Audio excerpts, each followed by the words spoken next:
All right, little history lesson. Jesus was a radical Jew from the Middle East. It's true, Jesus was Jewish and he lived in the Middle East. That's as far as it goes. Because reducing him to just a radical thinker ignores his true identity, my friends. He wasn't just a reformer, he wasn't just a prophet, he wasn't just a revolutionary, he was God in the flesh. In John 1:1, it says, "In the beginning was the Word, and the Word was with God, and the Word was God." Then verse 14 tells us, "And the Word became flesh and dwelt among us." Philippians 2 verses 6 and 7 says that though he was in the very nature God, not in the very nature radical, in the very nature God, he humbled himself and took on human form. And in John 8:58, Jesus declared, "Before Abraham was, I am." This was a direct claim to being Yahweh, the eternal God. That's why the religious leaders picked up stones to kill him, because they knew exactly what he was saying. Jesus was not radical. He was divine, my friends. Don't fall for this trap. That's why he made bold declarations using the phrase "I am," pointing back to God's name in Exodus 3:14.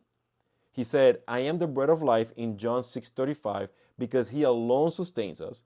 He said, "I am the light of the world" in John 8:12, because he reveals truth in a broken world. He said, "I am the way, the truth, and the life" in John 14:6, making it clear that he is the only way to God. These are not the words of a radical teacher. These are the words of the Messiah, the Son of the living God. So why do people call him radical? Pretty simple. Because to those who are lost in sin, blinded by corruption, and far removed from his truth, his ways of life seem extreme.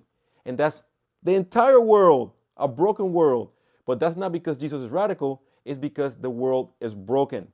So the real question is, will you see him for who he truly is?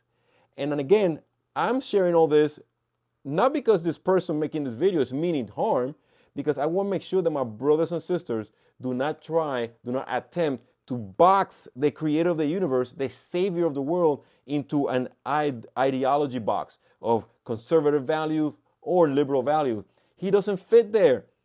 To call him any other thing but Lord is at the service, is a crime.